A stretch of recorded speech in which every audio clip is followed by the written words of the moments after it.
Cory RX. Come and follow my team.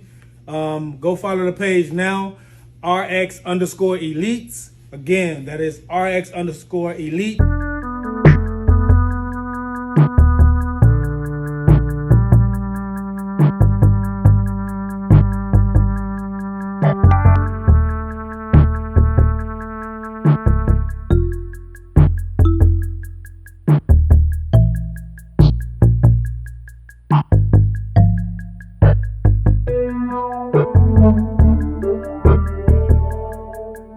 I'm Ronch Riches. I'm here with Cory RX, one of the best barbers in the city of Atlanta, owner of RX Barber and Beauty Shop here in the best city of Atlanta. So Cory, thank you for coming on the show, man. No problem, man. Glad to be here. Thanks for having me. Appreciate you, man. And what the show is about is exposing jewel droppers, people who has a blueprint of life, business owners, doctors, book writers, trailblazers, and you're one of them. So here I'd like to introduce you to the world, to you, to my fans, to the rest of the world, man. So thank you for coming again, man. Thanks for having me. So Cory, man, I'd like to get started like your life growing up. How was it growing up?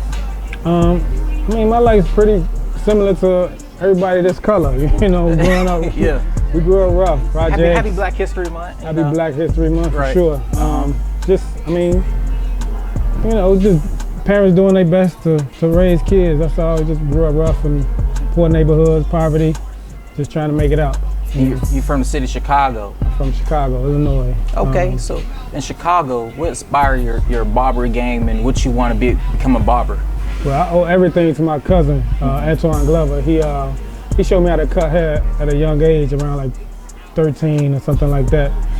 He was cutting hair, but he kept trying to get me to cut hair. But I was more into like go-karts with garbage can wheels and fixing bikes and all that, getting dirty. I mean, he got dirty. We all played rough or whatever, but just seeing him make money, I finally picked up some clippers. He had me cut one of his clients at the house. He was like, man, just put the guard on. Yeah. You can't go wrong. Put the guard on, went against the grain, and it was over with. So since that day, I wanted to get better at it, and I just took it and ran with it. But I do owe everything to my cousin, Antoine Glover. Shout out, Cuzzo. Okay, so since that day, you know you wanted to get better at it, right? So what steps did you take to try to improve your barbering game? I just hung around people that cut hair. You know, I grew up on C7 and Walcott, so there was quite a few of us people that cut hair. I ain't gonna even say barbers because we wasn't licensed. So we just cut hair. Me, rest in peace to my boy Chris. He had the block on Smash, so he was cutting hair on the porch. He had the whole land on ice. Great. Yeah, so shout out him. Rest in peace, bro. And then my cousin was another one, and then I just followed behind them. Yeah. You know, so that really kind of like triggered my journey to this whole barber career. Okay. So the challenges that you face, man, as learning the barber game, trying to get in the game, what challenges did you face as a barber? Well, as a new barber. Or aspiring barber. Well, again, I was just cutting hair, and I got into a barbershop. And the challenge I faced was trying to obtain clients and learn graphics and trying to do what the other barbers was doing at the time, you know.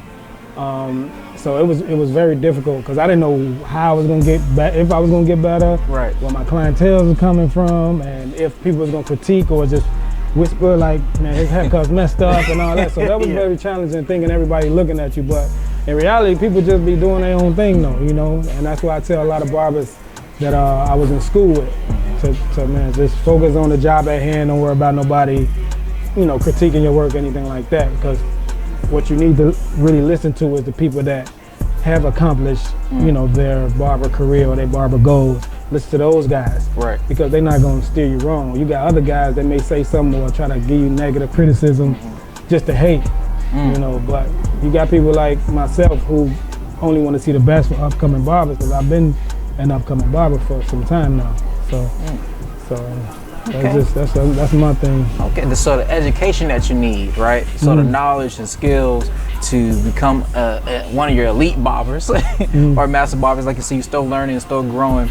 So what knowledge or skills or schooling do you need to become one of those great barbers? Well, barbering been around for shit, ancient history. Right. You know, so it's like you're never gonna know everything. You know, so I've been in the game almost 18 years, and I'm still learning. Right. You know, and I'm still learning from cats that just got in the field too. So they say history repeats itself, in which it does, and it's a lot of hairstyles, and you know, back then they call this thing, it's called what is it? Back in the day, they used to call it a toupee. A toupee? Remember, toupee is like a piece of hair that's fake in the top that, you know, cover baldness or whatever. The weave. But now they call it they call it hair replacement system. The LeBron. No, LeBron don't got that. He got I don't know what he got, but it's a hair replacement system. And what it is just a modern day toupee. You know, so history is repeating itself. You know, we got the pompadours and all that, the bald fades. You know, back in the 80s, people used to get bald fades. Now they getting them again. Now they getting drop fades. So it's reinventing itself. So I can't say that one person would know everything about barbering, because there's always something different. Now they got the black sprays and the Beijings and all that stuff too. So you can't know everything. But the knowledge is the key to succeeding in the barber career is getting a proper education, going to school, you know, obtaining those initial facts and initial education, so that you can perform a proper haircut, you know, or proper facial or things like that. So I was just cutting hair for like 17 years. Although I was great at completing a haircut and giving somebody a crispy line, but I wasn't knowledgeable in the detail aspects of it too. You know, now they're teaching you about hair, skin, fungus, sanitation, and all that.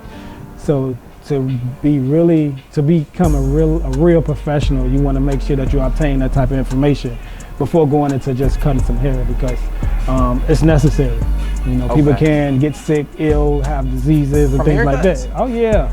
Yeah, you can pass on HIV and all that, man, with that. So you want to make sure that you get the proper education. So growing up where I was from, it's just like, that's just what we do. We cut on porch, cut in the backyard.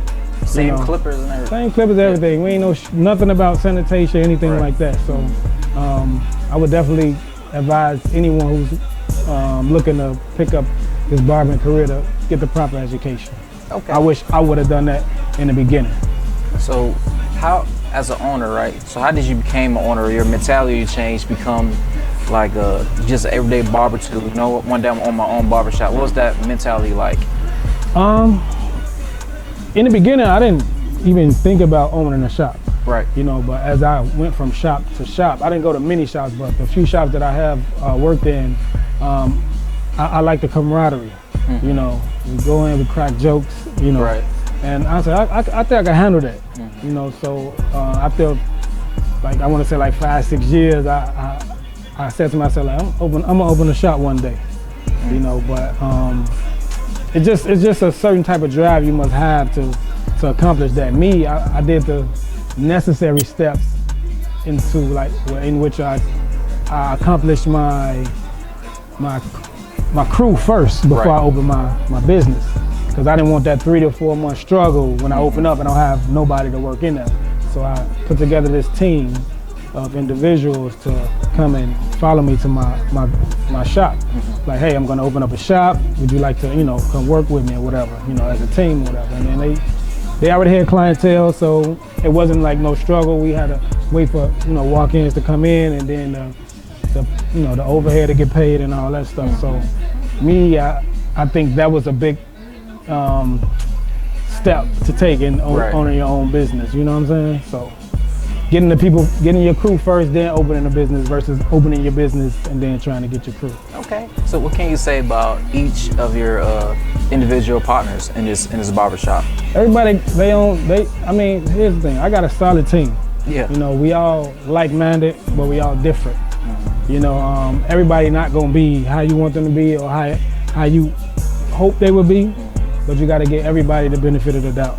You know, so that's what I did. I gave everybody a chance, and so far, so good. You know, I'm blessed to have the staff that I have now, and we work together, and we're a strong team so far. That's good. Yep. All right, so what's some inspiring words? What's your favorite quote that you can say to the to the world that could motivate them, inspire them? Some inspiring words that can motivate us. You don't have to be great to start. But if you start, you can be great. So all you gotta do is just start, you know? You ain't gotta be great to start, just start. So get out there. If you're chasing a dream, go for it. Don't sit on it. Write it down, commit it to paper, and follow through.